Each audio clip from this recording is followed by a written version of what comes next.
नमस्कार दोस्तों। Stock market technical analysis की आज के इस वीडियो में मैं संजय आपका स्वागत करता हूं। हम लोग देख रहे थे वॉल्यूम पार्ट 1 में हम लोगों ने देखा कि वॉल्यूम होता क्या है। There are two types of volumes है, कि तो डिलीवरी वॉल्यूम है, दूसरा है इंट्राडे वॉल्यूम्स। हम लोगों ने देखा कि स्ट्रॉन्ग अप ट्रेंड है तो वॉल्यूम भी बढ़ते जाना चाहिए, यदि स्ट्रॉन्ग डाउन ट्रेंड है तो वॉल्यूम जो है वो भी बढ़ते जाना चाहिए, क्योंकि सेलिंग हो रहा है तो सेलिंग वॉल्यूम बढ़ते जाना चाहिए। यदि अप ट्रेंड है और ऐसे में यदि वॉल्यूम कम होते जाता है, इसका मतलब जो अप ट्रेंड है वो ज़्यादा टाइम तक सस्टेन होने वाला नहीं है। यदि डाउन ट्रेंड है और एट द एंड यदि वॉल्यूम कम होते जाता है तो इसका मतलब ये है कि जो डाउन ट्रेंड है वो ज़्यादा टाइम के लिए सस्टेन नहीं होने वाला है और मार्केट शायद अप ट्रेंड की तरफ मुड़ सकता है। इसके साथ हम लोगों ने देखा कि डिलीवरी परसेंटेज और प्राइस में क्या रिलेशनशिप होता है। आज के इस वीडियो में हम लोग पर्टिकुलरली वॉल्यूम और प्राइस के ऊपर ध्यान देंगे, जिसको बोलते हैं volume and price analysis. Volume price analysis को स्टार्ट करते समय हम लोग कुछ इम्पोर्टेंट लॉस को देखेंगे जो हमें आगे आने वाले वॉल्यूम प्राइस एनालिसिस में हेल्प करने वाला है। पहला जो लॉ है उसको बोलते हैं law of supply and demand. Demand का मतलब क्या है कि जब किसी भी शेयर को ज़्यादा से ज़्यादा लोग बाय करने लगते हैं, जो भी मिलता है उस प्राइस पे, तो उसको बोलते हैं डिमांड।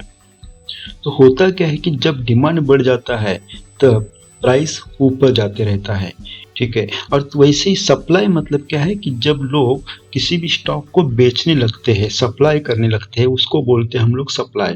और जब सप्लाई डिमांड से ज़्यादा बढ़ जाता है तो प्राइस कम होते रहता है, प्राइस फॉल। और ये प्राइस क्यों कम होते जाता है? क्योंकि to absorb the over supply. For example आप ओवर सप्लाई की बात करेंगे तो जब विंटर सेल लगता है तो प्राइस बहुत कम होता है, क्योंकि सप्लाई ज़्यादा हो रहा है। जो भी कुछ आइटम मार्केट में आया है, सेल्स में है, सेल में लगा हुआ है, उसको बाय करने लगते हैं। तो जब डिमांड बढ़ जाता है तब प्राइस बढ़ जाता है टू मीट द डिमांड, और जब सप्लाई बढ़ जाता है तब प्राइस नीचे आता है to absorb the over supply. तो ये था पहला लॉ। दूसरा जो लॉ है उसको बोलते हैं कॉज एंड इफेक्ट। यहाँ देखेंगे तो कॉज का मतलब क्या है? कॉज मतलब रीजन, कुछ तो रीजन होना चाहिए कुछ जब कुछ इफेक्ट होता है। इफेक्ट मतलब जो आपको कुछ भी होता है, प्राइस बढ़ रहा है, ये हो गया इफेक्ट, और उसके लिए रीजन क्या है उसको बोलते हैं हम लोग कॉज। स्टॉक मार्केट के बारे में हम बात करेंगे तब होता है कि जब प्राइस बढ़ रहा है तो ये हो गया इफेक्ट, मगर उसके पीछे रीजन क्या है, इसके पीछे कॉज क्या है, तो उसको भी हमें एनालाइज करना पड़ेगा। Effect will be direct proportional to the cause. जितना बड़ा रीजन होगा, जितना बड़ा कॉज होगा, उतना बड़ा इफेक्ट होगा। इसका मतलब ये है कि यदि कोई भी स्टॉक का प्राइस बहुत कम बढ़ रहा है, इसका मतलब उसके पीछे रीजन क्या हो सकता है कि उसके पीछे वॉल्यूम बहुत कम हो सकता है। कोई भी स्टॉक ज़्यादा से ज़्यादा बेचा जा रहा है, इसका मतलब सेलर लोग बहुत ज़्यादा एक्टिव हुए हैं। तो कॉज क्या है? सेलर लोग ज़्यादा एक्टिव हुए, ये कॉज है। उसका प्राइस नीचे आ रहा है, ये हो गया इफेक्ट। तो कॉज जब बड़ा होता है, मतलब रीजन जब बड़ा होता है, तब उसका इफेक्ट भी बड़ा होगा। यदि रीजन छोटा है तो उसका इफेक्ट भी छोटा होगा। तो ये जो थर्ड लॉ है, it's same like Newton's third law, मतलब every action has equal and opposite reaction. यदि देखिए किसी भी स्टॉक का प्राइस जब बढ़ रहा है तो उसका मतलब बाइंग वॉल्यूम ज्यादा है। तो बाइंग वॉल्यूम ज्यादा है मतलब बहुत ज्यादा एफर्ट लगाया जा रहा है, और रिजल्ट क्या है? प्राइस बहुत ज्यादा बढ़ रहा है। तो प्राइस बढ़ रहा है, ये हो गया रिजल्ट, और इसके पीछे रिजल्ट एफर्ट क्या है? उसके पीछे एफर्ट ये है कि उसको ज्यादा से ज्यादा लोग बाय कर रहे हैं। अब इसको हम लोग दूसरी तरह से नॉर्मल एग्जांपल लेंगे तो कुछ आपने यदि किसी भी आदमी को धक्का दिया, समझ लीजिए, तो बड़ा धक्का दिया तो उसका रिजल्ट क्या होगा? वो बहुत जोर से गिरेगा। एक नॉर्मल धक्का दिया तो ज़्यादा उस पर इफेक्ट होने वाला नहीं है। तो वही होता है कि आप जितना इफर्ट लगाओगे किसी भी चीज़ में, उतना ही उसके प्रोपोर्शन में उसका रिजल्ट रहेगा। हम लोगों ने जापानीज कैंडलस्टिक जब पढ़े थे उस टाइम पे मैंने एक आपको दिखाया था कि कैंडलस्टिक होता कैसे है। उसका जो बॉडी है उसको हम लोग स्प्रेड भी बोलते हैं। ऊपर नीचे हुआ, क्लोज ऊपर हुआ, अपर शैडो है, लोअर शैडो है। तो जब बॉडी बड़ी होती है उसका मतलब it is the indication of the strength. यदि बॉडी छोटी होती है तो it is indication of the weakness in the market. शुरुआत हुआ एक कैंडल ओपन हुई 9 बजे और क्लोज हुई 3 बजे सपोज, तो ये पूरा कैंडल होने के बाद हम लोग को देख रहे कि कैंडल कैसा है, क्या हुआ, उसमें से हमें कुछ इन्फॉर्मेशन मिलता है, ओपन कहाँ होता है, क्लोज कहाँ होता है, लोवेस्ट वैल्यू क्या है, हाई वैल्यू क्या है। मगर in the life time of the candle क्या क्या हुआ, इस बात को हम कैसे समझेंगे? यदि हम लोग इस कैंडल को टाइम वर्सेस प्राइस में हम लोग उसको प्लॉट करेंगे तो क्या होता है, इसके बारे में हम लोग थोड़ा देखेंगे।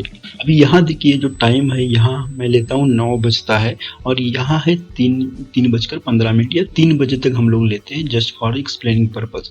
ठीक है, तो हुआ क्या है कि कैंडल जो है ये जो है उसका बॉडी है, ये ओपन हुआ है इस लेवल पे, क्लोज हुआ है इस लेवल पे, उसका जो हाई है ये इस पॉइंट पे है, उसका जो लो है इस पॉइंट पे है।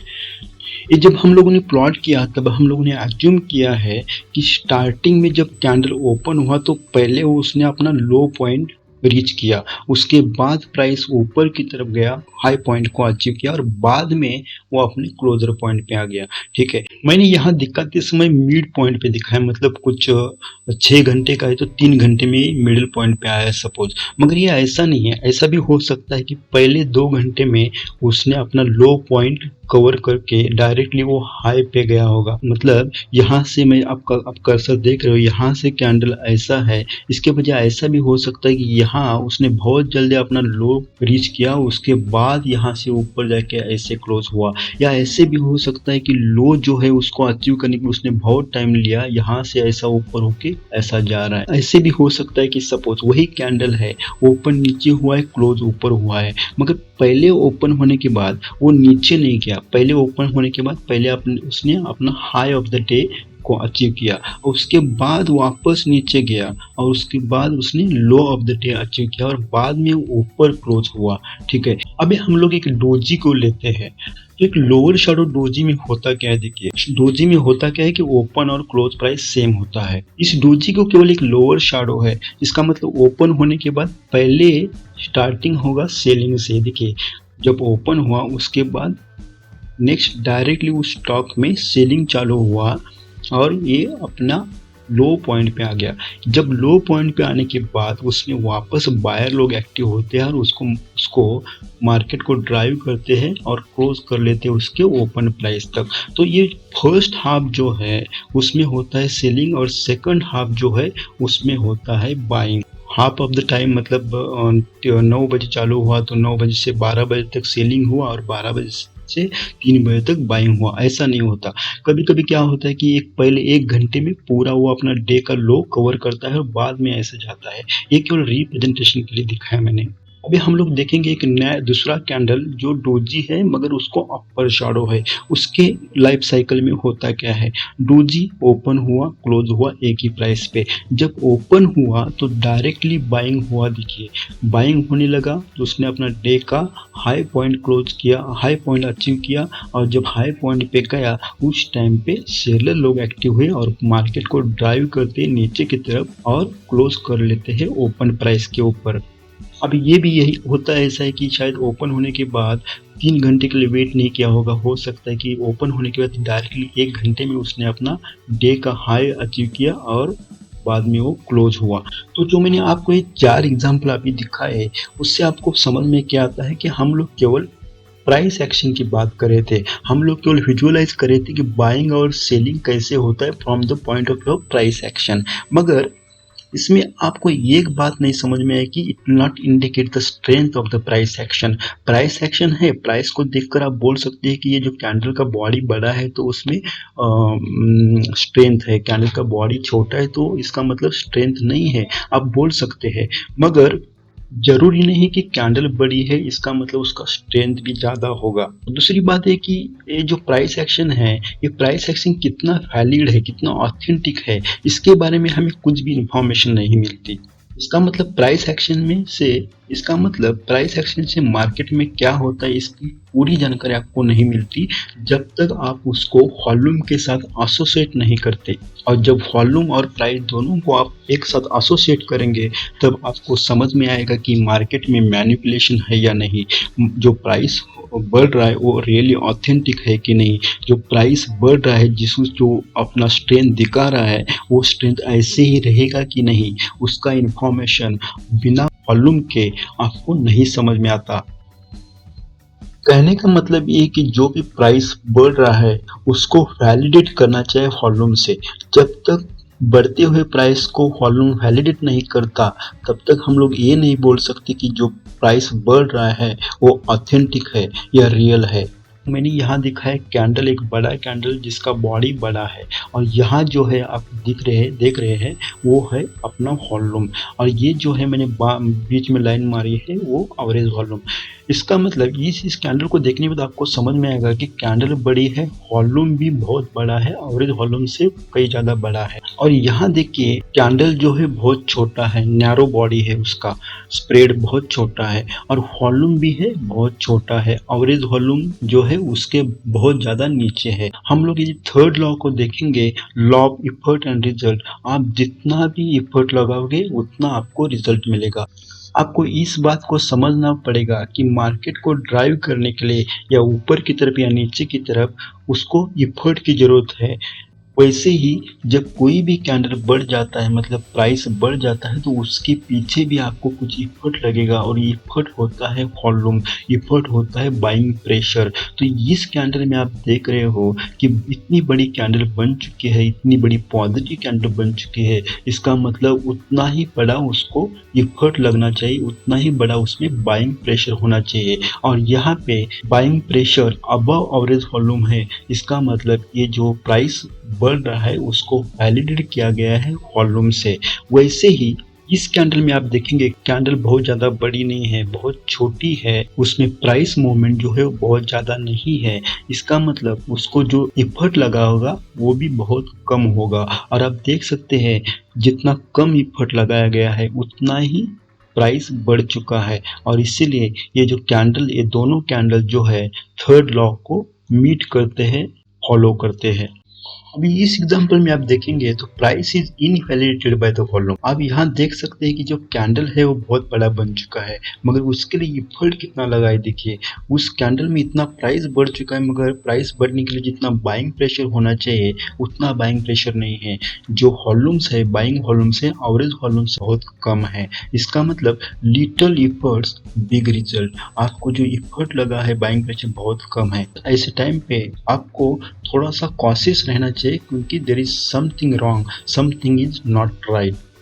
जब भी आपको ऐसा सिचुएशन आता है जहां कैंडल बहुत बड़ी बन जाती है मगर उसके लिए जो वॉल्यूम है उसका करस्पॉन्डिंग वॉल्यूम है बहुत कम है, और यदि आपके पास लॉन्ग पोजीशंस है, तो आपको उस टाइम पे खुद को क्वेश्चन करना चाहिए कि ऐसा क्यों हो रहा है, आगे क्या हो सकता है, इसके बारे में आपको थोड़ा कॉशियस रहना चाहिए। सवाल ये है कि ऐसा क्यों होता है कि प्राइस तो बहुत बढ़ गया मगर वॉल्यूम जो है बहुत कम है, बिलो एवरेज वॉल्यूम है। जब भी कोई न्यूज़ मार्केट में आनी होती है या कोई न्यूज़ उस स्टॉक से रिलेटेड होती है, तब सबसे पहले उसकी इन्फॉर्मेशन होती है इनसाइडर्स लोगों को। तो इनसाइडर्स लोग क्या करते हैं कि उस न्यूज़ को रिलीज होने के पहले वो टेस्ट करते हैं कि बायर लोगों का इंटरेस्ट कैसा है। यदि इसलिए वो प्राइस को बढ़ा देते हैं और उस टाइम पे देखते हैं कि वॉल्यूम कैसे बढ़ रहा है कि नहीं। यदि वॉल्यूम बायर लोग ज़्यादा आ रहे हैं तो उस न्यूज़ को रिलीज कर लेते हैं, यदि बायर लोग ज़्यादा नहीं आ रहे तो अपने प्लान को ड्रॉप कर लेते हैं। अभी यहाँ देखिए एक नेक्स्ट कैंडल जो है उसमें कैंडल का जो बॉडी है बहुत छोटा है, मगर उसके लिए वॉल्यूम देखिए कितना बड़ा है। अपना जो नेक्स्ट एग्जांपल है, यहाँ देखिए आप कैंडल देखेंगे कैंडल बहुत छोटी है मगर उसके लिए जो वॉल्यूम लगा है, जो इफर्ट लगा है बहुत ज़्यादा है। एक्चुअली होना क्या चाहिए था कि जब आपको इतना वॉल्यूम मिल रहा है, इतना बड़ा इफर्ट लग रहा है, तो जो उसका रिजल्ट जो था, मतलब प्राइस जो था वो भी उतना ज़्यादा होना चाहिए था, मगर ऐसा नहीं हो रहा है। इसीलिए ये जो प्राइस एक्शन है ये वैलिड नहीं है, ये इनवैलिड है। अभी ऐसी सिचुएशन जो है, ऐसी कैंडल जनरली हो कहाँ जनरेट होती है? ऐसी कैंडल होती है जब at the top of the market, जब इस्टेब्लिश कोई ट्रेंड होता है और ऐसे में eight the end of the up trend आपको ऐसा कुछ सिचुएशन आता है कि कैंडल बन चुकी है बहुत छोटी, मगर उसके पीछे जो वॉल्यूम है बहुत ज़्यादा है। तो होता क्या है कि जब भी आपका एक अप ट्रेंड चल रहा है और एक छोटा कैंडल बन जाता है, तो आप उसको कितना भी एफर्ट लगाओ, उस कैंडल का प्राइस बढ़ नहीं जाता या उस स्टॉक का प्राइस नहीं बढ़ जाता। इसका मतलब वो स्टॉक जो है at the end of the up trend weak लगने लगता है। वैसी सिचुएशन डाउन ट्रेंड में होती है कि डाउन ट्रेंड चल रहा है और एक छोटी कैंडल बन जाती है रेड कैंडल, उसके लिए पीछे जो सीलिंग प्रेशर जो होता है, सीलिंग वॉल्यूम जो होता है बहुत ज़्यादा होता है। इसका मतलब उस आप इतना इफर्ट लगा रहे हो मगर वो इफर्ट आपके रिजल्ट में कन्वर्ट नहीं हो रहा है। ऐसे में आपको समझ में आना चाहिए कि कुछ तो गड़बड़ है, शायद जो डाउन ट्रेंड है वो कंटिन्यू होने वाला नहीं है। मगर ये ऐसा होता क्यों है, इस बात को भी आपको समझना पड़ेगा। तो होता ये है कि देखिए, कोई भी एक बुलिश ट्रेंड है, मार्केट ओपन होता है और ऊपर जाने लगता है, जब भी वो थोड़ा सा बढ़ जाता है तो उस टाइम पे बायर जो लोग हैं, जिन लोगों ने ऑलरेडी बहुत पहले उस स्टॉक को लिया है, ऐसे लोग उस स्टॉक को बेचने लगते हैं। ये जब ऐसी सिचुएशन आती है जहाँ पे कैंडल जो है वो बहुत छोटा है और जो वॉल्यूम है बहुत बड़ा है, तब उनको समझ में आता है कि अभी ये स्टॉक ज़्यादा बढ़ने वाला नहीं है। अब ये जो स्टॉक वो लोग बेच रहे हो, लेता कौन है? जनरली इन्वेस्टर और जो रिटेलर होते हैं वो कभी भी eight the end of the up trend उस स्टॉक को बाय करने लगते हैं। उनको लगता है कि जो अपॉर्चुनिटी है वो मिस हो जाएगी। तो वही होता है कि जिन लोगों ने बहुत पहले उस स्टॉक को बाय किया है वो लोग अप ट्रेंड के टाइम पे उस स्टॉक को बेचते हैं और इन्वेस्टर और रिटेलर जो होते हैं वो लोग उस स्टॉक को बाय करते हैं और इसके कारण बाइंग वॉल्यूम जो है वो बढ़ने लगता है। मगर प्राइस इतनी ज़्यादा नहीं बढ़ती क्योंकि जो लॉन्ग्स है वो लॉन्ग्स लिक्विडेट होने लगते हैं, वो अपना प्रॉफिट जो है वो बुक करने में लगे रहते हैं। तो अभी हम लोगों ने देखा कि इंडिविजुअल कैंडल्स के पीछे वॉल्यूम कैसा होता है।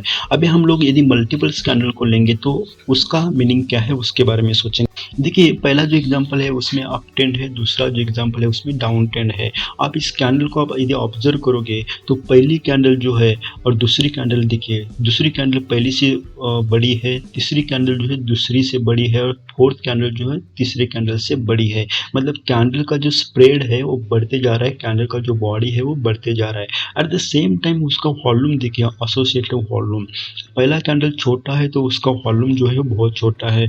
उसके बाद का कैंडल पहले कैंडल से थोड़ा बड़ा है तो उसका वॉल्यूम जो है वो पहले कैंडल के वॉल्यूम से थोड़ा बढ़ गया है और वैसे ही आगे इस दो कैंडल में हो चुका है। तो यहाँ आप देख सकते हैं कि जैसे कैंडल बढ़ रहा है वैसे ही वॉल्यूम भी बढ़ रहा है। हर कैंडल जिस प्रोपोर्शन से बढ़ रहा है उस प्रोपोर्शन से वॉल्यूम भी बढ़ रहा है। इसीलिए ऑल दोस कैंडल्स और कैंडल का जो प्राइस है, प्राइस एक्शन है, उसको वैलिडेट किया गया है वॉल्यूम ने। वैसे ही आप इधर डाउन ट्रेंड में देखेंगे तो पहली कैंडल देखिए, सेल जो हुआ है बहुत, सेलिंग जो हुआ है बहुत कम हुआ है और उसके एसोसिएट जो वॉल्यूम है वो भी बहुत छोटा है। उसके बाद वाला कैंडल थोड़ा सा बड़ा है ऊपर वाले कैंडल से, मगर उसका वॉल्यूम जो है पहले वाले कैंडल के वॉल्यूम से ज़्यादा है। वैसे ही नेक्स्ट दो कैंडल से बड़ी है, rise falling prices with the increasing spread of the candle, तो वैसे वॉल्यूम जो है वो बढ़ते जा रहा है। मतलब जैसे ही सेलिंग प्रेशर प्राइसेस कम हो रहा है वैसे ही उसका सेलिंग प्रेशर बढ़ते जा रहा है। तो इसलिए हम लोग इस दोनों एग्जांपल में बोल सकते हैं कि जो भी प्राइस एक्शन है उसको वैलिडेट किया गया है वॉल्यूम के साथ। यहाँ जितना एफर्ट लगा हुआ है उतना ही आपको रिजल्ट मिल रहा है। अभी यहाँ देखिए, इस एग्जांपल में पहला कैंडल देखिए, दूसरा कैंडल देखिए, तीसरा कैंडल, चौथा कैंडल और उसके एसोसिएटेड वॉल्यूम्स को देखिए आप।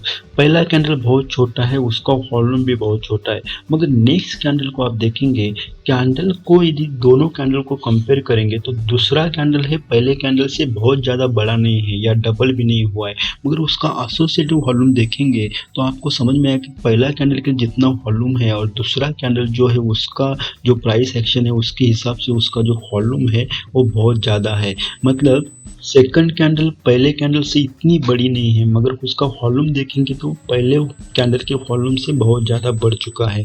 मगर थर्ड कैंडल और सेकंड कैंडल में आप देखेंगे तो ये जो कैंडल है वो तीसरे कैंडल से बड़ी छोटी है।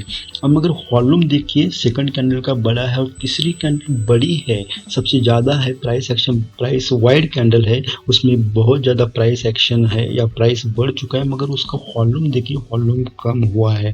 और फोर्थ कैंडल और थर्ड कैंडल में भी वही मिल रहा है आपको, जैसे थर्ड कैंडल और सेकंड कैंडल में मिला। मतलब जैसे ही कैंडल सेकंड कैंडल से आप फोर्थ कैंडल तक देखेंगे, जैसे ही प्राइस बढ़ रहा है, रेट जो है कैंडल का बढ़ रहा है, वैसे ही वॉल्यूम कम हो रहा है। तो इसमें आपको दो डेविएशंस मिलेंगे। एक तो जैसा अपट्रेंड हो रहा है, जैसे कैंडल बढ़ते जा रहा है वैसे वॉल्यूम बढ़ते नहीं जा रहा है। और दूसरी बात, ये within the candle there is a deviations, कि सेकंड कैंडल और थर्ड कैंडल में देखेंगे तो थर्ड कैंडल बड़ी है सेकंड कैंडल से, मगर वॉल्यूम जो है थर्ड कैंडल का सेकंड कैंडल से बहुत कम है। वैसे ही थर्ड कैंडल और फोर्थ कैंडल में देखेंगे, थर्ड कैंडल फोर्थ कैंडल से छोटी है, मगर थर्ड कैंडल का जो वॉल्यूम है वो फोर्थ कैंडल से बहुत ज़्यादा है। सेम सिचुएशन आप देखेंगे तो जो डाउन ट्रेंड है उसमें भी वैसे हो रहा है। तो यहाँ क्या हो रहा है कि वाइड स्प्रेड जो कैंडल है विद डिक्रीजिंग वॉल्यूम, तो इसका मतलब क्या है? इसका मतलब ये हो सकता है कि देखिए, जब अप ट्रेंड है और जब ये जो कैंडल बड़ी बड़ी बन रही है और उसमें वॉल्यूम बहुत कम है, इसका मतलब इफर्ट यहाँ देखिए ज़्यादा इफर्ट लगाया नहीं गया देखिए थर्ड और फोर्थ कैंडल में, मगर फिर भी जो रिजल्ट है वो बहुत बड़ा है। इसका मतलब कोई पॉसिबल ट्रैप भी हो सकता है, या ऐसे हो सकता है जो अप ट्रेंड है वो वीक होते जा रहा है, क्योंकि वीक तभी होता है क्योंकि उसमें बाइंग प्रेशर ज़्यादा नहीं है, फिर भी प्राइस बढ़ रहा है। जब भी बाइंग प्रेशर नहीं है तब कैंडल बढ़ रहा है, इसका मतलब there is something wrong. Same situation here also, कि जब थर्ड और फोर्थ कैंडल नीचे जा रहा है उस टाइम पे वॉल्यूम बहुत ज़्यादा होना चाहिए। यहाँ का वॉल्यूम जो है थर्ड कैंडल से, थर्ड कैंडल का जो वॉल्यूम या सेकंड कैंडल का वॉल्यूम है उससे ज़्यादा होना चाहिए था, मगर ऐसा नहीं हो रहा है। तो शायद जो डाउन ट्रेंड है वो डाउन ट्रेंड हाल्ट होने वाला है, पॉज होने वाला है, डाउन ट्रेंड में वीकनेस आ रहा है और शायद मार्केट ऊपर की तरफ जा सकता है, इसका ये मीनिंग होता है। अभी हम लोग देखेंगे एज एग्जाम्पल के लिए शूटिंग स्टार कैंडल लिया है मैंने और उसका एसोसिएटेड वॉल्यूम लिया है, 2-3 केस लिए हैं। देखिए शूटिंग स्टार जो कैंडल है वो बन जाते हैं eight the end of the up trend, ठीक है। तो eight the end of the up trend जब बन जाते हैं उसके बाद डाउन ट्रेंड चालू होता है। मगर आप कैसे बता सकते हैं जब शूटिंग स्टार बन जाता है तो उसके बाद डाउन ट्रेंड चालू होगा? जब तक आप उसको उसके एसोसिएटेड वॉल्यूम को देखते नहीं तब तक आपको इस बात का क्लियर पिक्चर होने वाला नहीं है।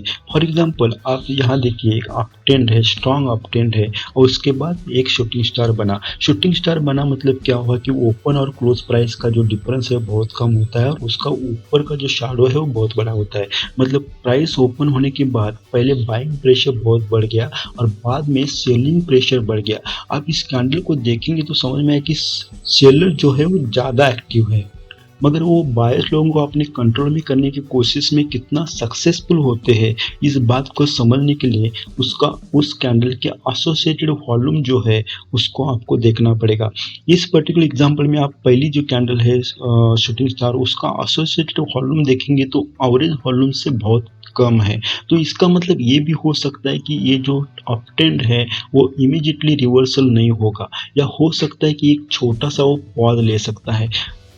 तो मार्केट में जब आपको ऐसी सिचुएशन आती है कि एक अप ट्रेंड है और उसके बाद 2 या 3 ऐसे शूटिंग स्टार बन जाते हैं, तो उनके वॉल्यूम को देखने के बाद आपको समझ में आएगा कि यदि इसका वॉल्यूम जो है बहुत कम है एवरेज वॉल्यूम से, तो आपको ज़्यादा टेंशन लेने की ज़रूरत नहीं है। आप सोच सकते हैं कि शायद 1-2 दिन के लिए पॉज होगा, मगर वॉल्यूम जो है एवरेज वॉल्यूम से बहुत ज़्यादा है, उस टाइम पे आपको थोड़ा अलर्ट होना पड़ेगा, क्योंकि ये जो शूटिंग स्टार जो कैंडल है उस कैंडल में बाय इट्स डेफिनेशन उसमें सेलर लोग ज़्यादा एक्टिव होते हैं। ऐसे में जब वॉल्यूम जो है वो एवरेज वॉल्यूम से ज़्यादा होती है, इसका मतलब बाइंग सेलिंग प्रेशर जो है बहुत ज़्यादा है बाइंग प्रेशर से, और ऐसे में हो सकता है कि जो अप ट्रेंड है वो पूरा का पूरा डिस्टर्ब होकर एक नया डाउन ट्रेंड चालू हो सकता है। तो यहाँ मैंने एक एग्जांपल लिया हैमर कैंडल का। अभी आपको पता है कि हैमर जो कैंडल है जैसे शूटिंग स्टार अप ट्रेंड के बाद बन जाता है और वीकनेस दिखाता है, वैसे हैमर जो है डाउन ट्रेंड के बाद बनता है और ये स्टॉक की स्ट्रेंथ को इंडिकेट करता है। मार्केट में इनिशियली सेलिंग हो जाता है, उसके बाद बायर्स लोग वापस एक्टिव होके प्राइस को ओपन प्राइस के नज़दीक लेकर उसको क्लोज कर देते हैं। इसका मतलब इस कैंडल को का बिहेवियर देखने के बाद आपको समझ में आएगा कि इस कैंडल में पर्टिकुलरली बायर लोग ज़्यादा एक्टिव है। मगर ये जो स्ट्रेंथ है इस कैंडल में बायर लोग एक्टिव है, मगर वो कितने एक्टिव है, कितना उनका स्ट्रेंथ है, क्या वो आने वाले ट्रेंड को, ये जो करंट ट्रेंड है उसको कम्प्लीटली चेंज कर सकते हैं या नहीं, इस बात का इंफॉर्मेशन केवल आप जब उसका एसोसिएटेड वॉल्यूम देखेंगे तभी आपको क्लियर होगा। इस पर्टिकुलर एग्जांपल में आप देखेंगे पहली केवल कैंडल को लेंगे तो यहाँ का उसका एसोसिएटेड जो वॉल्यूम है बहुत कम है, एवरेज वॉल्यूम से बहुत कम है, और इसीलिए हम लोग बोल सकते हैं कि जो डाउन ट्रेंड है वो थोड़े टाइम के लिए पॉज हो सकता है। मगर समझ लीजिए कि ऐसा हुआ कि ये जो कैंडल है सेकंड कैंडल देखेंगे, एक अप डाउन ट्रेंड होने के बाद एक कैंडल बन जाती है और उसका वॉल्यूम है एसोसिएटेड वॉल्यूम वो एवरेज वॉल्यूम तक आएगा, तो आपको समझ में आना चाहिए कि ये जो कैंडल है उसमें बाइंग प्रेशर अभी बढ़ रहा है, और जब वॉल्यूम जो है एवरेज वॉल्यूम से बहुत ज़्यादा बढ़ जाता है तो उस टाइम पे आपको समझना है कि शायद जो डाउन ट्रेंड है वो खत्म होगा। तो कभी भी कोई भी बड़ा एक डाउन ट्रेंड होता है और ऐसे आपको एक या दो कैंडल मिल जाते हैं हैमर कैंडल, उस टाइम पे आपको देखना है कि वो जो हैमर कैंडल है उनका एसोसिएटेड वॉल्यूम क्या है, और उसके बाद आपको पता चलेगा कि जो डाउन ट्रेंड है वो कितना सस्टेनेबल रहेगा। तो यहाँ पे मैंने एक डोजी लिया है, 3 डोजी लिए हैं दिखाने के लिए जस्ट फॉर द एग्जांपल। अब यहाँ देखिए डोजी का मतलब क्या होता है, इनडिसीजन इन द मार्केट, मतलब nobody in the control of the market, या ना बायर कंट्रोल कर पा रहे या ना सेलर कंट्रोल कर पा रहे। मतलब क्या होता है कि उसमें वोलेटिलिटी बहुत ज़्यादा होती है। जब भी आपको डोजी मिलेगी या लॉन्ग डोजी मिलेगी, मे बी अपर डोजी या लोअर डोजी जो भी होती है, उस टाइम पे आपको वोलेटिलिटी ज़्यादा मिलेगी। अब जब वोलेटिलिटी होती है तो जनरली मार्केट में या कोई भी लॉन्ग डोजी होती है तो उस टाइम पे मार्केट में बहुत ज़्यादा लोग पार्टिसिपेट करते हैं, मतलब वॉल्यूम जो है बहुत ज़्यादा होना चाहिए। आप देखेंगे मैंने यहाँ अप ट्रेंड दिखाया, मगर अप ट्रेंड के बाद भी डोजी बन सकते हैं, डाउन ट्रेंड के बाद भी डोजी बन सकते हैं। मैंने एक एग्जाम्पल के लिए केवल अप ट्रेंड लिया है। आप यहाँ देखेंगे अप ट्रेंड के बाद डोजी बनी है, मतलब यहाँ वोलेटिलिटी ज़्यादा है, इनडिसीजन है मार्केट में, nobody is in the control of the market. क्योंकि अप ट्रेंड है उसके बाद डोजी हो रही है तो आप पहले तो प्राइस एक्शन को देखने के बाद आप थोड़ा सतर्क रहेंगे, मगर नेक्स्ट जो है को आपको देखना है कि ये जो अप ट्रेंड है या उसके बाद डोजी जो बना है उसका स्ट्रेंथ कितना है, और वो डोजी बना है उसका स्ट्रेंथ समझने के लिए आपको वॉल्यूम को देखना पड़ेगा। इस पर्टिकुलर एग्जांपल में आप देखेंगे तो इतना बड़ा डोजी बना है, लॉन्ग लेग डोजी बना है, मगर उसका एसोसिएटेड वॉल्यूम कितना है, क्योंकि वोलेटिलिटी रिप्रेजेंट करता है, डोजी रिप्रेजेंट करता है, उसमें मार्केट का पार्टिसिपेशन बहुत ज़्यादा होता है, मार्केट में लोगों का पार्टिसिपेशन बहुत ज़्यादा होता है। मगर यहाँ आप देख रहे हैं जो वॉल्यूम जो है बहुत कम है, इसका मतलब थोड़ा टाइम के लिए रुक सकता है। ये नहीं हो सकता कि डोजी हुआ इसका मतलब डायरेक्टली डाउन ट्रेंड हुआ। मगर यहाँ आप देखिए नेक्स्ट दो कैंडल में यहाँ आपको समझ में आया कि ये जो कैंडल है उसका एसोसिएटेड जो वॉल्यूम है बहुत ज़्यादा है, और क्योंकि अप ट्रेंड है और यहाँ अप ट्रेंड में जनरली क्या होता है कि बायर्स लोग ज़्यादा एक्टिव होते हैं, और ऐसा डोजी मिलता है with very high volumes more than the average volumes. उस टाइम पे आपको समझ में आता है कि यहाँ सेलर लोग अभी एक्टिव हुए हैं और शायद मार्केट को ड्राइव करेंगे नीचे की तरफ। तो आज के इस वीडियो में इतना ही। मैं आशा करता हूँ कि आपको कुछ तो समझ में आया होगा। यदि आपको कुछ समझा नहीं तो आप कमेंट के द्वारा आप अपना क्वेरी पूछ सकते हैं, मैं कोशिश करूँगा आपको रिप्लाई करने की। आपने इस चैनल को सब्सक्राइब नहीं किया तो ज़रूर सब्सक्राइब कर लीजिए। यदि आप अपने इस चैनल को अपने व्हाट्सएप ग्रुप पे या अपने फेसबुक पेज पे शेयर कर सकते हो तो शेयर कर लीजिए। Thank you so much for joining me.